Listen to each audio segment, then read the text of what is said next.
அடுத்ததா 5வதா defending champions Kolkata knight riders squad சொல்லுவாப்ல.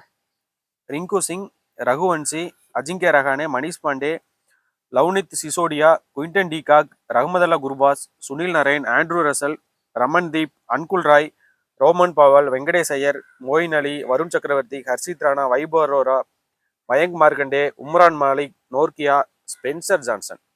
Okay okay பார்த்தா மறுபடியும் கோர் டீம் செட் பண்றேன்னு ஒரு சேம் லெவனே செட் பண்ணிட்டாங்க போல கிட்டத்தட்ட. எப்படி சொல்லுவீங்க? பிளிப் சால்ட் இல்ல. இல்ல ஐ மீன் கிட்டத்தட்டன்னு தாங்க சொன்னேன். அப்படியே எக்ஸாக்ட் லெவன் அப்படி எடுக்க முடியுமா? சரி ஓகே 11 பாத்துருவோம். 11 வந்து இவங்க எப்படி போவாங்கன்னா, Quinton de Kock, Sunil Narine opening, Venkatesh Iyer, Raghuvanshi, Rinku Singh, Andre Russell, Ramandeep Singh, Harshit Rana, Nortje, Vaibhav Arora, Varun Chakravarthy, Ajinkya Rahane impact player வருவாருன்ட்டு எங்களுக்கு தோணுது. இது இந்த 11ல பார்த்தா ஓப்பனிங்ல, அதாவது போன வருஷம் கப்படிச்ச டீம்னாலே ஸ்ட்ராங் டீம். அந்த ஸ்ட்ராங் டீம்ல இருந்து சேஞ்சஸ்ன்னு பார்த்தா சால்ட் இல்ல. அந்த இடத்த குவிண்டன் டிகாக் ஃபில் பண்ணுவாரா?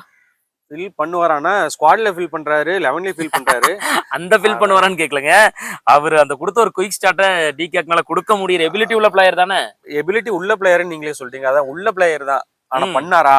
பண்ண கிடையாது. போன வருஷமே வந்து ரோல் அப்படி இது வரைக்கும் கொடுக்கப்படல. இல்ல இது வரைக்கும் என்ன ஆடுற ரோல் தான் லக்னோல இருந்தப்போ உங்களுக்கு இருந்தப்பவும் செகண்ட் பிரில் தான் பண்ணாரு. லக்னோல எங்க நின்னு ஆடுற ரோல்? ராகுல் படத்துக்கு வந்து இல்ல இவர் அடிக்கத்தான் சொன்னாங்க. அப்படி இருக்கும்போது இவர் அடிக்கல. இல்ல ரீசன்ட் ஃபார்ம் வந்து அந்த அளவுக்கு இல்ல. குவிண்டன் டிகாக் வந்து சால்ட் அளவுக்கு எஃபிஷியன்ட்டா பண்ணிடுவாரு. மறுபடியும் இன்னொன்னு சொல்லணுங்க, நரேன் டெஃபினட்டா பெர்ஃபார்ம் பண்றதுக்கு வாய்ப்பே இல்ல. அது போன வருஷமே செகண்ட் ஹாஃப்லயே பாத்தீங்கன்னா வெளியே போட்டு அடிக்கிறீன்ட்டு உடம்புக்கே போட்டு அடியை போட்டுக்கிட்டு இருந்தாங்க. அந்த இடத்துலயே அவரோட வீக்னஸ் வந்து எடுத்துட்டாங்க. அப்படி இருக்கும்போது இந்த வருஷம் அந்த இதோடவே போயிட்டு அடிக்கலாம்லாம் வந்தாருன்னா கண்டிப்பா ஓப்பனிங் பேட்ஸ்மேனா நரேன்ல இந்த வருஷம் வாய்ப்பே இல்லை.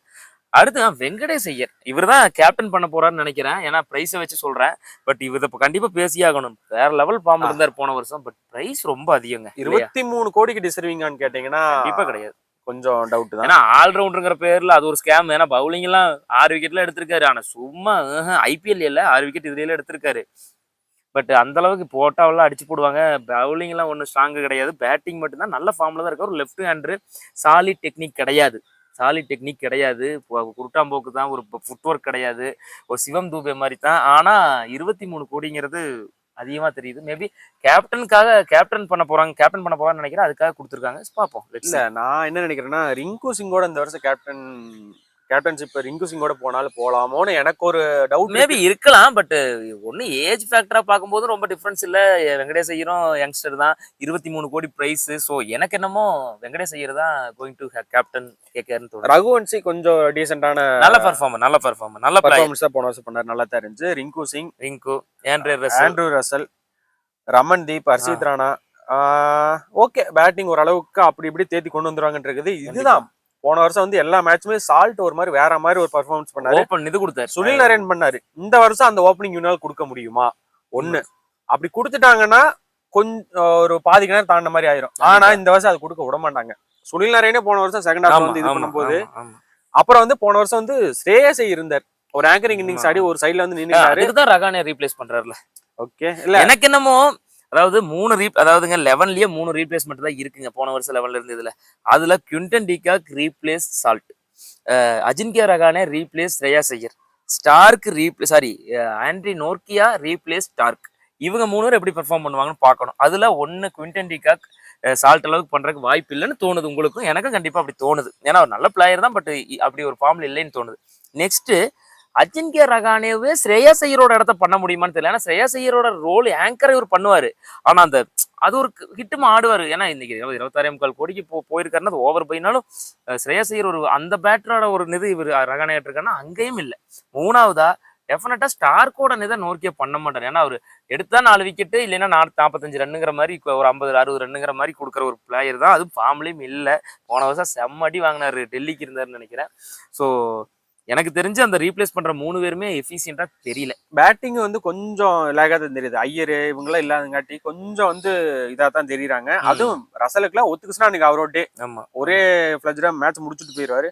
இல்லைன்னா அவரே அப்படியே மேட்ச் இந்த மாத்திடுவாரு. ஆனா டீப்பா இருக்குங்க பேட்டிங். கண்டிப்பா பேட்டிங் டீப்பா இருக்கு. பட் வந்து அந்த அளவுக்கு பர்ஃபார்மன்ஸ் இருக்குமா? ஏன்னா ரசலுக்கும் நரேனுக்கும் வந்து கிட்டத்தட்ட இவங்க இந்த வருஷம் ஏன் ரீடைன் பண்ணாங்கிற பண்ணாங்க, அளவுக்கு ஆமா. யோசிக்கிறாங்க. ஏன்னா 2 பேருமே கிட்டத்தட்ட 36, 40 கிட்டத்தட்ட ஆமா, போயிட்டு ஆமா. இருக்காங்க. இந்த சர்க்கிள்ல கன்டினியூ பண்ண முடியுமான்னு தெரியல. இந்த வருஷம் நல்லா பண்ணலாம் வாய்ப்பு இருக்கு. ஏன்னா பவுலிங்ல நிறைய நல்லா தான் இல்ல பண்ணிருக்காரு. போன வருஷம் ஐபிஎல்க்கு அப்புறமே ரசல் பெர்ஃபார்மன்ஸ் ஒன்றும் அந்த அளவுக்கு எஃபிஷியன்டா இல்ல, இல்ல. இல்ல. இல்ல அதான் எனக்கு சரி ஓகே இந்த பொசிஷன் சொல்லிருவேன். எனக்கு தெரிஞ்சு எனக்குமே கேகேஆர் பிளே ஆஃப்ஸ் மேக் பண்றது ரொம்ப ரொம்ப கஷ்டம்னு தோணுதுங்க. ஒரு 5th 6th ஸ்பாட்ல முடிக்கலாம். எனக்கு அதுதான் தோணுதுங்க. இவங்க வந்து 6வது இடத்துல முடிக்கிறதுக்கு தான் வந்து அதிக வாய்ப்பு இருக்குன்னு அதுதான் தோணுது. அப்படித்தான் தோணுது. பார்ப்போம். மேபி தொடர்ந்து 2 தடவ கப் அடிச்சுட்டு கூட போலாம். மறுபடியும் தொடர்ந்து கப் அடிக்கிறதுக்கு கேகேஆருக்கும் ஷாருக்கானுக்கும் வாழ்த்துக்கள். வாழ்த்துக்கள்.